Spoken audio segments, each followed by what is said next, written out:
नमस्कार, मी Rajratna Jondhale. Top news मराठीमध्ये आपलं स्वागत. मसाजोगचे सरपंच संतोष देशमुख हत्या प्रकरणात आज एक मोठी अपडेट पुढे आलेली आहे.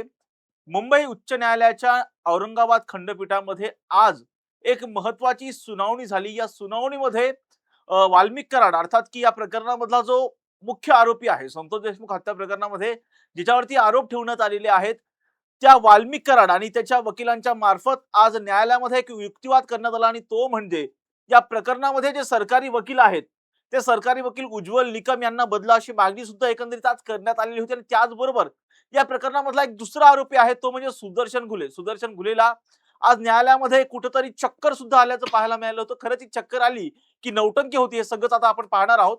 आणि या चर्चेमध्ये माझ्यासोबत आहे माझा सहकारी संकेत देशपांडे. संकेत, आज न्यायालयामध्ये महत्वाची सुनावणी पार पडलेली आहे संतोष देशमुख हत्या प्रकरणावरती. आज सुदर्शन घुले जो की या प्रकरणामधला एक आरोपी आहे त्याला आज न्यायालयामध्ये चक्कर आली असं सांगण्यात येते.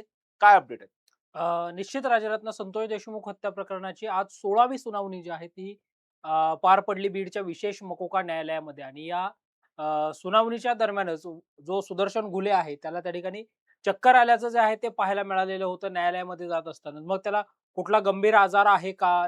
मग सुदर्शन घुलेला अचानक चक्कर आली की या अगोदर त्याला जेलमध्ये असताना काही त्रास होत होता, की मग कुठेतरी शिक्षा कमी करून घेण्यासाठी जसा वाल्मिकचा जामीन अर्ज वाल्मिकने केलेला होता. हम्म, तो जामीन अर्ज जरी मुंबई उच्च न्यायालयाच्या औरंगाबाद खंडपीठाने फेटाळला. हम्म. मात्र तसा काही आता प्रकृतीचं कारण दाखवून जामीन अर्ज करायचा काही सुदर्शन घुलेचा प्लॅन आहे का? या सगळ्यामुळं त्याला खरंच चक्कर आली, की त्याला खरंच म्हणजे त्यांनी केलेली ती नौटंकी होती.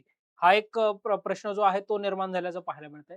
याच सोबत जे विशेष सरकारी वकील आहेत उज्ज्वल निकम यांना बदलण्यात यावं असं मागणी देखील आरोपींच्या वकिलांकडून जी आहे ती करण्यात आल्याचं पाहायला मिळालं. तसा अर्ज न्यायालयामध्ये त्यांनी केल्याचं पाहायला मिळालं. 23 डिसेंबरला या प्रकरणाची पुढची सुनावणी जी आहे ती होताना पाहायला मिळणार आहे. एक जास्तीचा पुरावा जो आहे म्हणजे या सगळ्या प्रकरणामध्ये आज विशेष सरकारी वकील असणाऱ्या बाळासाहेब कोल्हेंनी भूमिका मांडली. हम्म. आणि एक जास्तीचा पुरावा त्यांनी त्या ठिकाणी सभागृहामध्ये न्यायालयामध्ये न्यायालयामध्ये दाखवला. मांडला. मात्र अ, या पुराव्यावरून कुठेतरी न्यायालयामध्येच खडाजंगी झाल्याचं चित्र जे आहे, ते देखील पाहायला मिळालं. अशी चर्चा किंवा अशी बातमी असल्याचं पाहायला मिळतंय. मात्र आजची सुनावणी ही सुदर्शन घुलेच्या या सगळ्या चक्कर प्रकरणामुळेच गाजल्याचं पाहायला मिळालं. संकेत, दुसरी एक महत्वाची बाब म्हणजे या प्रकरणामधले जे सरकारी वकील आहेत, ते उज्ज्वल निकम जे की आता खासदार सुद्धा आहेत. त्या उज्ज्वल निकम हे एका राजकीय पक्षाशी संबंधित असल्यामुळं त्यांना या खटल्यामधून बाजूला करा अशी मागणी आरोपींच्या वकिलांकडून करण्यात आली. निश्चित राजरत्न म्हणजे उज्ज्वल निकम जे आहेत त्यांची ज्यावेळी राष्ट्रपती कोट्यातून राज्यसभेवर नामनिर्देशित झाले ते आणि राज्यसभेचे खासदार झाले. त्यावेळी उज्ज्वल निकम जे आहेत ते न्यायालयामध्ये येतील का? ते ही केस पुढे कंटिन्यू करतील का?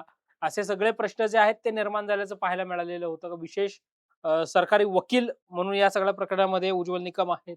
मग त्यांना राहता येईल का? मग ते लढवतील का? असे सगळे प्रश्न होते. मात्र उज्ज्वल निकम ही संपूर्ण केस पुढे कंटिन्यू करताना पाहायला मिळत आहेत. मात्र आता आरोपींच्या वकिलांकडूनच थेटपणे उज्ज्वल निकम यांना बदलण्याची मागणी जी आहे ती करण्यात येते. कारण मग त्याच्यामध्ये तो नियमांचा पुन्हा हम्म, संदर्भ जो आहे तो दिला जातो, की कुठल्याही राजकीय पक्षाचा सदस्य किंवा हम्म, खासदार, आमदार अशा कुठल्या ठिकाणी जात असताना सरकारी वकील असतील तर त्यांना त्या पदाचा राजीनामा जो आहे तो द्यावा लागतो. म्हणजे हम्म. उज्ज्वल निकमांनी सुद्धा मुंबई उत्तर मध्ये ज्या मतदारसंघातनं लोकसभेची निवडणूक लढवली, त्या निवडणुकीपूर्वी त्यांनी सरकारी वकील पदाचा राजीनामा देखील दिलेला होता. मात्र निवडणुकीत पराभूत झाल्यानंतर पुढे ते लगेच सरकारी वकील झाल्याचं पाहायला मिळालं. यासारखे महत्त्वाचे खटले जे आहेत ते त्यांच्याकडे आल्याचं पाहायला मिळालं. मला वाटतं आता मध्यंतरी मालेगावमधल्या डोंगराळेमध्ये जी दुर्दैवी घटना त्या चिमुकलीबरोबर घडली, त्या प्रकरणामध्ये सुद्धा उज्ज्वल निकम यांनाच सरकारी वकील म्हणून नेमलेलं आहे. संतोष देशमुख हत्या प्रकरणामध्ये तर उज्ज्वल निकम यांना सरकारी वकील नेमावं अशी समस्त ग्रामस्थांची मागणी होती. देशमुख परिवाराची मागणी होती. सुरेश धस यांनी पहिल्यांदा विधानसभेमध्ये ही सगळी मागणी केल्याचं पाहायला मिळालेलं होतं. देशमुख परिवाराची अ, हम्म. मुख्यमंत्र्यांसोबतची ज्यावेळी भेट झाली, त्यावेळी त्या भेटीमध्ये सुद्धा उज्ज्वल निकम यांनाच नेमावं अशी मागणी करण्यात आलेली होती. जनरेट्याच्या नंतर मग हम्म. उज्ज्वल निकम हे विशेष सरकारी वकील झाले आणि बाळासाहेब कोल्हे हे सहाय्यक सरकारी वकील म्हणून काम करताना पाहायला मिळाले. मात्र उज्ज्वल निकम हे फारसे न्यायालयामध्ये बाजू न मांडतात. तिथे त्या ठिकाणी बाळासाहेब कोल्हे हे बाजू मांडताना पाहायला मिळत आहेत. मात्र ते ही केस तरी पुढे कंटिन्यू घेऊन जात आहेत. मात्र आता जे आरोपींचे वकील आहेत त्यांनी मात्र आता थेटपणे उज्ज्वल निकम यांना बदलण्याचीच मागणी जी आहे ती केलेली आहे. याशिवाय राजरत्न आज विष्णू चाटेच्या जामीन अर्जावर सुद्धा कुठेतरी युक्तिवाद झाल्याचं पाहायला मिळालं. संतोष देशमुख हत्या प्रकरणातील आरोपी नंबर 2 असणाऱ्या विष्णू चाटेच्या जामीन अर्जावर जो युक्तिवाद झाला त्याच्यामध्ये विष्णू चाटेचं नाव हे सुरुवातीच्या 2 एफ-आय-आर मध्ये नाही.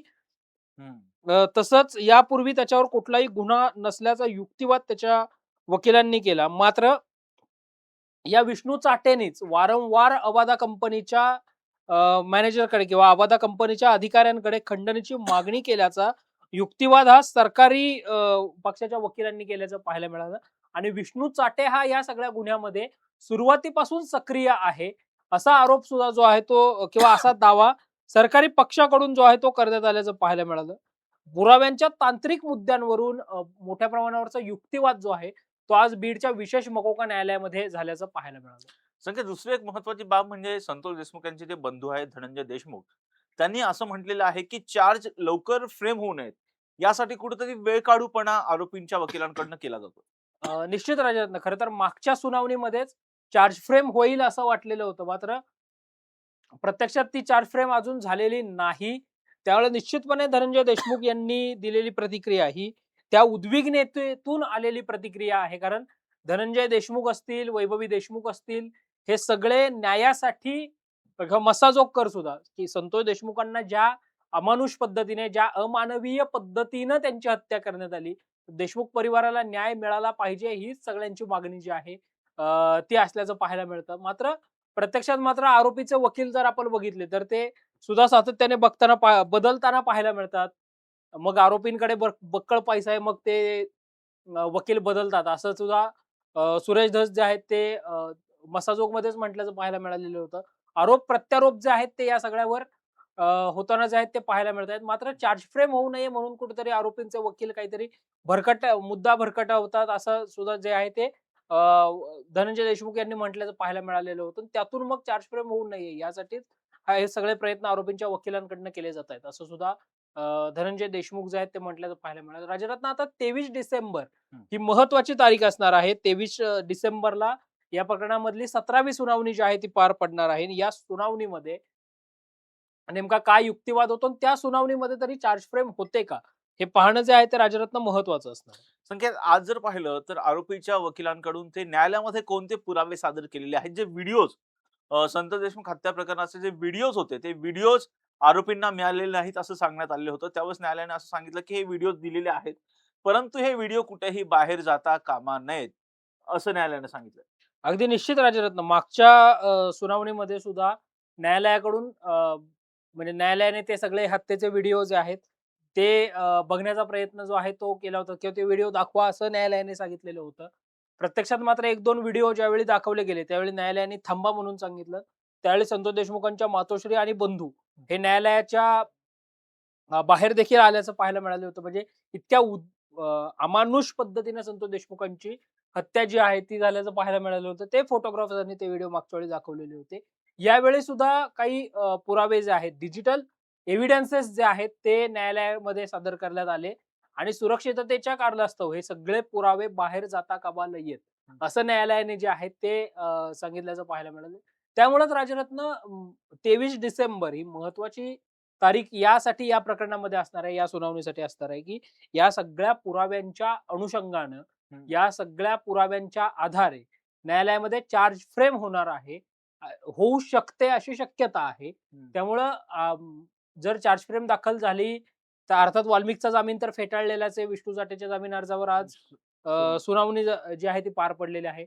आता या सगळ्यामध्ये प्रश्न उद्भवतो या सुदर्शन घुलेचा की हा जो सुदर्शन आहे त्याला चक्कर आलेली होती. त्याचा वैद्यकीय अहवाल मग तिथं झाला का? त्याचं मेडिकल चेकअप झालंय का? मग खरंच त्याला चक्कर आली होती का? हे सगळ्या प्रश्नांची माहिती जरी अद्यापपर्यंत उपलब्ध झालेली नसली तरी या सगळ्या आरोपींच्या अनुषंगानं 23 डिसेंबरला चार्ज फ्रेम होते का? हे पाहणंच महत्वाचं आहे किंवा त्या अनुषंगाने काय निर्णय होतो का हे सुद्धा पाहणं महत्वाचं आहे. नक्कीच संकेत, काय निर्णय होतोय पाहणं महत्वाचं आहे. परंतु दुसरी एक महत्वाची बाब संकेत, याच संतोष देशमुख हत्या प्रकरणामधला एक आरोपी आहे जो म्हणजे आंधळे, कृष्ण आंधळे. कृष्ण आंधळे. तो कृष्ण आंधळे संकेत जवळपास वर्ष झालेला आहे. त्या कृष्ण आंधळेचा कुठेच पत्ता लागलेला नाही. अगदी निश्चित म्हणजे संतोष देशमुखांच्या हत्येला ज्यावेळी 1 वर्ष पूर्ण झालं त्यावेळी नागपूरमध्ये हिवाळी अधिवेशन आता सुरू होतं आणि या हिवाळी अधिवेशनामध्ये आपण ज्यावेळी संदीप क्षीरसागर जे बीडचे आमदार आहेत त्यांच्याशी ज्यावेळी संवाद साधला होता टॉप न्यूज मराठीच्या माध्यमातून त्यावेळी संदीप क्षीरसागरांनी तर थेटपणे असं म्हटलंय राजरत्न, की कृष्ण आंधळे काय आता सापडणार नाही. म्हणजे कृष्ण आंधळेच्या बाबतीमध्ये संदीप क्षीरसागरांनी थेटपणे तो आता या जगातच नाही असा सुद्धा एक तर्क मध्यंतरी मांडलेला होता. कारण इतके दिवसांनंतर म्हणजे सी तपास करतीये, एस-आय-टी तपास करतीये, केज पोलीस तपास करतायत, बीड पोलीस तपास करतायत. 4-4 यंत्रणा तिथे काम करत असताना सुद्धा कृष्ण आंधळे सापडत नाही. हे निश्चितपणे प्रशासकीय यंत्रणेचं फेल्युअर आहे. आणि 1 वर्षानंतर सुद्धा जर कृष्ण आंधळे सापडत नसेल, तर निश्चितपणे ही शंकास्पद किंवा यामध्ये कुठेतरी ही या सगळ्या प्रकरणामधली एक मोठी बाजू आहे. मध्यंतरी कृष्ण आंधळे जरी सापडत नसला तरी देशमुख परिवाराला ज्या आहेत त्या धमक्या मध्यंतरी दिल्या जात होत्या. ते देखील आपण पाहिलं म्हणजे मध्यंतरी धनंजय देशमुखांनी ज्यावेळी औरंगाबाद खंडपीठानं वाल्मिकचा जामीन अर्ज फेटाळला, त्यावेळी ते असं म्हटलेले होते, की वाल्मिक जर परत बाहेर आला, म्हणजे धनंजय मुंडेंच्या मंत्रिपदाच्या अनुषंगाने प्रश्न विचारला होता. तर एक ह्या सगळ्या टोळ्या राजश्रयानुसार चालत होत्या. जर मग 100 वाल्मिक, 1000 खून आणि 1000 टोळ्यात शेकडो खून जे आहेत ते पार होतील असं धनंजय देशमुख जे आहेत ते देखील म्हटल्याचं पाहायला मिळालं होतं. देशमुख परिवार निश्चितपणे उद्विग्नतेतून या सगळ्या प्रतिक्रिया देताना पाहायला मिळतात. कारण सगळे पुरावे असताना, सगळ्या गोष्टी असताना न्यायासाठी कुठेतरी विलंब होतोय, अशी भूमिका देशमुख परिवाराची किंवा अशी कुठेतरी एक ज्याला अस्वस्थता म्हणतो आपण, अस्वस्थता. ती देशमुख परिवाराची झाल्याचं पाहायला मिळतंय. कृष्णा आंधळे या सगळ्या प्रकरणामध्ये अजूनही फरार आहे. कृष्णा आंधळेच्या शोधासाठी जी काही पथकं त्यावेळी तैनात करण्यात आलेली होती, एस-आय-टी, सी-आय-टी, डॉक्टर बसवराज तेलींच्या नेतृत्वाखाली एस-आय-टी गठीत केली. या सगळ्या एस-आय-टीने नेमकं आत्तापर्यंत काम काय केलं कृष्ण आंधळेच्या शोधासाठी? हे सुद्धा सगळं गुलदस्त्यात आहे. कारण ना सी-आय-डीनी एकही पत्रकार परिषद घेऊन, एकही प्रेस नोट जारी करून याबाबतची माहिती दिली, ना एस-आय-टीनी दिली. त्यामुळे निश्चितपणे आता कृष्ण आंधळे सापडणार आहे, की संदीप क्षीरसागर म्हटले तसं सापडणार नाही? हा सुद्धा एक प्रश्न इथे उपस्थित होताना पाहायला मिळतो. नक्कीच संकेत, हा जो कृष्ण आंधळे आहे जो की संतोष देशमुख हत्या प्रकरणामधला एक महत्वाचा आरोपी आहे. त्याला वारंवार पोलिसांनी त्याच्यावरती बक्षीस सुद्धा जाहीर केलेलं होतं, तरी सुद्धा हा कृष्ण आंधळे अद्यापही पोलिसांना सापडलेला नाही. परंतु आज जे न्यायालयामध्ये घडलेलं होतं, विशेष मकोका न्यायालयामध्ये आज जी सुनावणी झाली होती, त्या सुनावणीमध्ये कुठेतरी सुदर्शन घुले याला चक्कर आल्याचं पाहायला मिळालेलं होतं. खरंच ही चक्कर आली होती का नौटंकी होती हे पुढे सिद्ध होणारच आहे. परंतु कुठंतरी चार्ज लवकर फ्रेम होऊ नयेत यासाठी कुठेतरी आरोपींकडून चालढकलपणा केला जातोय असा आरोप सुद्धा देशमुख कुटुंबियांच्या वतीनं जो आहे तो करण्यात आलेला आहे. खरं तर आता पुढील सुनावणीमध्ये अर्थात 23 तारखेला जी सुनावणी आहे त्या सुनावणीमध्ये या आरोपींवरती चार्ज फ्रेम होतात का हे पाहणं महत्वाचं असणार आहे आणि टॉप न्यूज मराठीच्या माध्यमातून या प्रत्येक घटनेचा अपडेट आम्ही तुमच्याशी देणारच आहोत. यासाठीच पाहत राहा टॉप न्यूज मराठी, आपला महाराष्ट्र, आपली बातमी.